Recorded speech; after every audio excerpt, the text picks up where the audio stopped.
Assalamualaikum warahmatullahi wabarakatuh. Halo teman-teman, pada kesempatan kali ini kami kelompok 8 Profesi Pendidikan akan membahas tentang manajemen berbasis sekolah atau bisa disingkat dengan MBS. Nah, sebelum itu, hormat kami kepada Profesor Dr. Andes Ahmad Suryansah MPD PhD dan Dr. Sulistiana SPD MPD yang mengampu dalam mata kuliah ini. Juga terima kasih kepada pihak-pihak yang membantu dalam pengerjaan proyek ini. Oleh karena itu, mari kita mulai pembahasannya.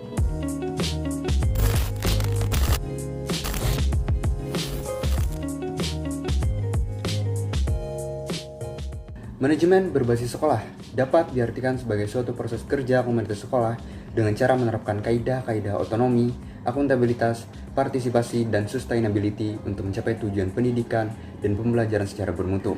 Manajemen berbasis sekolah atau MBS memberikan otonomi yang lebih besar, fleksibilitas atau keluasan pada sekolah, serta mendorong partisipasi masyarakat agar mampu meningkatkan peran mereka dalam meningkatkan mutu sekolah. MBS menganut prinsip kemandirian, kerjasama, partisipasi, keterbukaan, dan akuntabilitas. Menurut Judith Kapman, MBS merujuk pada suatu bentuk administrasi pendidikan, di mana sekolah menjadi unit terkecil utama dalam pengambilan keputusan. Hal ini berbeda dengan bentuk tradisional administrasi pendidikan, yakni pemerintah pusat sangat menonjol dalam pengambilan keputusan. Sementara, menurut Kandoli, MBS adalah suatu cara atau metode untuk memaksa sekolah itu sendiri mengambil tanggung jawab atas apa yang terjadi pada anak didik menurut yurisdiksi dan mengikuti sekolahnya. Pemberian otonomi yang lebih besar kepada sekolah diharapkan mampu meningkatkan kreativitas, inisiatif, dan inovasi dalam meningkatkan kinerja sekolah. Pemberian fleksibilitas atau keluasan bertujuan memberikan kesempatan sekolah agar mampu memanfaatkan dan mengelola sumber daya yang dimiliki agar lebih optimal dalam usaha meningkatkan mutu sekolah. Manajemen berbasis sekolah ini merupakan kebijakan dalam sistem penyelenggaraan dan pengelolaan sekolah yang dilakukan secara mandiri. Sistem ini memberikan peluang bagi sekolah untuk mengatur pengelolaan sekolahnya secara demokratis, profesional, dan dinamis. Nah, itu tadi adalah pengertian dari MBS. Berikutnya akan dilanjutkan oleh rekan saya, dipersilahkan. Tujuan adanya penerapan MBS adalah untuk meningkatkan kualitas pendidikan secara umum, baik itu menyangkut kualitas pembelajaran, kualitas kurikulum, kualitas sumber daya manusia, guru maupun tenaga kependidikan lainnya, dan kualitas pendidikan secara umum. Bagi sumber daya manusia, peningkatan kualitas bukan hanya meningkatkan pengetahuan dan keterampilannya, melainkan kesejahteraannya pula. Nah, tujuan adanya manajemen berbasis sekolah ini adalah untuk meningkatkan mutu pendidikan dengan cara memberdayakan seluruh potensi sekolah dan stakeholder-nya sesuai dengan kebijakan pemerintah dengan menerapkan kaidah-kaidah manajemen pendidikan atau sekolah profesional. MBS bertujuan untuk meningkatkan keunggulan sekolah melalui pengambilan keputusan bersama. Fokus kajiannya adalah bagaimana memberikan pelayanan belajar yang sesuai dengan harapan orang tua siswa serta harapan sekolah dalam membangun keunggulan kompetitif dengan sekolah sejenis. Karena tujuan MBS adalah untuk meningkatkan mutu, keputusan untuk mencapai tujuan, maka pelaksanaan MBS memerlukan tujuan yang hendak dicapai secara jelas indikatornya, jelas kriteria pencapaiannya, agar keputusan lebih terarah. Lebih dari itu, dengan proses pengambilan keputusan bersama harus sesuai dengan kepentingan siswa belajar. Dilihat dari sisi standarisasi, maka penerapan MBS berarti meningkatkan kinerja belajar siswa melalui pengambilan keputusan bersama, meningkatkan partisipasi dalam melaksanakan kegiatan, dan meningkatkan kontrol dan evaluasi agar lebih akuntabel. Materi selanjutnya yaitu keuntungan penerapan MBS. Nah, keuntungan penerapan MBS dikutip dari hasil pertemuan The American Association of School Administration, the National Association of Elementary School Principal, the National of Secondary School Principal pada tahun 1998, yaitu 1. Secara formal, MBS dapat memahami keahlian dan kemampuan orang-orang yang bekerja di sekolah. Kedua, meningkatkan moral guru. Nah, ketiga, keputusan yang diambil sekolah mengalami akuntabilitas. Hal ini karena konstituen sekolah mengambil andil yang cukup dalam setiap pengambilan keputusan. 4. Menyesuaikan sumber keuangan terhadap tujuan instruksional yang dikembangkan di sekolah. Kelima, menstimulasi munculnya pemimpin baru di sekolah. Karena keputusan yang diambil pada tingkat sekolah tidak akan berjalan secara baik tanpa adanya seorang pemimpin. Keenam, meningkatkan kualitas, kuantitas, dan fleksibilitas komunikasi tiap komunitas sekolah dalam rangka mencapai kebutuhan sekolah. Prinsip-prinsip manajemen berbasis sekolah, menurut Cheng dalam Nurholis 2005, terdapat 4 prinsip manajemen berbasis sekolah yang secara jelas diuraikan. Yang pertama, prinsip equifinalitas atau equifinality, yang didasarkan pada teori manajemen yang berasumsi bahwa terdapat perbedaan cara untuk mencapai tujuan. Yang kedua, prinsip desentralisasi atau decentralization. Dasar teori dari prinsip desentralisasi ini adalah manajemen sekolah dalam aktivitas pengajaran menghadapi berbagai kesulitan dan permasalahan.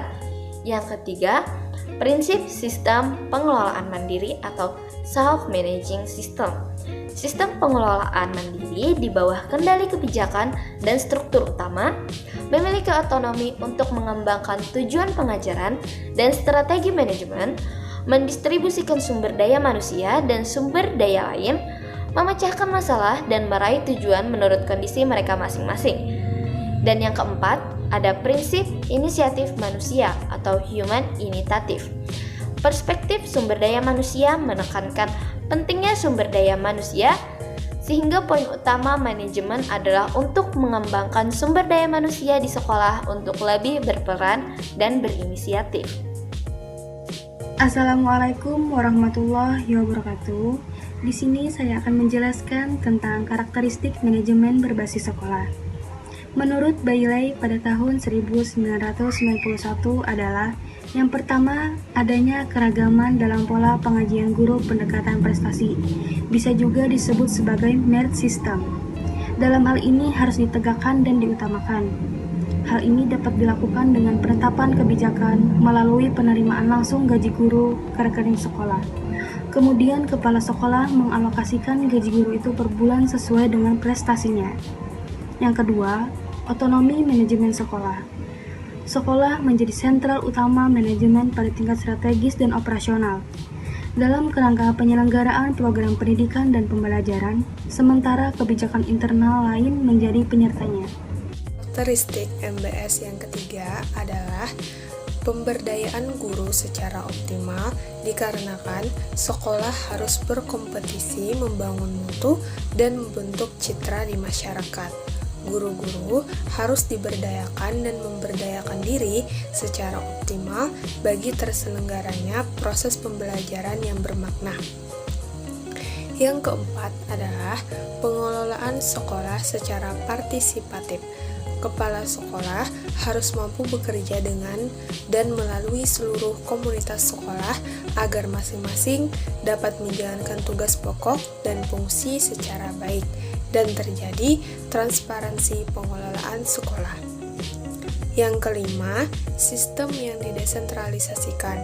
Pelaksanaan MBS mendorong sekolah-sekolah siap berkompetisi untuk mendapatkan bantuan dari masyarakat atau dari pemerintah secara kompetitif atau yang biasa disebut block grant dan mengelola dana itu dengan baik. 6. Otonomi sekolah dalam menentukan program-program akademik dan non-akademik dapat dikreasi sekolah sesuai kapasitasnya, serta sesuai pula dengan kebutuhan masyarakat lokal, nasional, dan global. 7. Akses terbuka bagi sekolah untuk tumbuh relatif mandiri. Perluasan kewenangan yang diberikan kepada sekolah memberi ruang gerak baginya untuk membuat keputusan inovatif dan mengkreasi program demi peningkatan mutu sekolah. 8. Promosi sekolah secara komprehensif.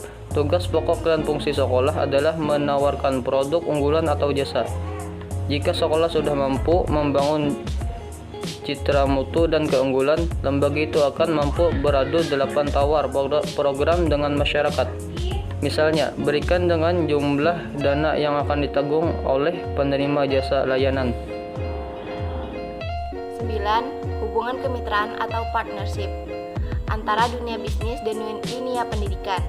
Hubungan kemitraan itu dapat dilakukan secara langsung atau melalui komunitas sekolah. Hubungan kemitraan ini bukan hanya untuk keperluan pendanaan, melainkan juga untuk kegiatan praktik kerja dan program pembinaan dan pengembangan lainnya. Karakteristik MBS lain yang ditawarkan sebagai bentuk operasional desentralisasi pendidikan dalam konteks otonomi daerah menurut Saud yang dirangkum dari pelaksanaan MBS di beberapa negara, yaitu pertama, pemberian otonomi yang luas pada sekolah. 2. Partisipasi masyarakat dan orang tua peserta didik yang tinggi. Ketiga, kepemimpinan sekolah yang demokratis dan profesional. Keempat, adanya teamwork yang tinggi dan profesional. Pemberian otonomi luas kepada sekolah MBS memberikan otonomi dan tanggung jawab luas kepada sekolah. Dengan adanya otonomi yang memberikan tanggung jawab, pengelolaan sumber daya, dan pengembangan strategi sesuai dengan kondisi setempat, maka sekolah dapat lebih memberdayakan guru agar lebih berkonsentrasi pada tugas utamanya, yaitu mengajar. Selain itu, sekolah sebagai lembaga pendidikan diberi kewenangan dan kekuasaan yang luas untuk mengembangkan program-program, kurikulum, dan pembelajaran sesuai dengan kondisi dan kebutuhan peserta didik serta tuntutan masyarakat. Baik, di sini saya akan menjelaskan poin yang kedua, yaitu partisipasi dari masyarakat dan partisipasi orang tua peserta didik yang tinggi. Maksudnya di sini adalah pelaksanaan program-program sekolah itu didukung oleh partisipasi dari masyarakat dan partisipasi dari orang tua peserta didik itu sendiri. Jadi, orang tua peserta didik dan masyarakat tidak hanya mendukung sekolah melalui bantuan keuangan, tetapi juga melalui komite sekolah. Dan Dewan Pendidikan merumuskan serta mengembangkan program yang dapat meningkatkan kualitas sekolah. Jadi di sini partisipasi dari masyarakat dan orang tua peserta didik itu sangat berperan penting dalam mengembangkan program yang dapat meningkatkan kualitas sekolah. Nah, selanjutnya yang ketiga yaitu pemimpin sekolah yang demokratis dan profesional. Artinya, pelaksanaan program-program sekolah didukung oleh adanya kepemimpinan sekolah yang demokratis dan profesional. Apa sih demokratis dan profesional itu? Jadi pemimpin yang demokratis adalah pemimpin yang mempunyai gaya kepemimpinan yang dimana pemimpin suatu organisasi atau kelompok menerima pendapat atau saran dari setiap anggotanya untuk menentukan suatu keputusan bersama dalam organisasi demi mencapai suatu tujuan. Nah, lalu untuk profesional itu adalah orang yang bekerja atau menjalankan profesinya sesuai dengan bidang keilmuannya. Jadi di sini kepala sekolah dan guru-guru sebagai tenaga pelaksana inti program sekolah merupakan orang-orang yang memiliki kemampuan dan integritas yang profesional. Yang terakhir atau yang keempat, adanya teamwork yang tinggi dan profesional. Ini maksudnya adalah dengan adanya teamwork yang kompak dan transparan, keberhasilan program-program sekolah didukung oleh kinerja teamwork yang kompak dan transparan dari berbagai pihak yang terlibat dalam pendidikan di sekolah. Dewan Pendidikan dan komite sekolah misalnya, pihak-pihak yang terlibat bekerja sama secara harmonis sesuai dengan posisinya masing-masing untuk mewujudkan sekolah yang dapat dibanggakan oleh semua pihak. Sekian video presentasi dari kelompok 8 profesi kependidikan, yaitu tentang manajemen berbasis sekolah. Mohon maaf apabila banyak kekurangan dalam materi. Saya mewakili seluruh anggota kelompok 8 mengucapkan terima kasih dan Assalamualaikum warahmatullahi wabarakatuh.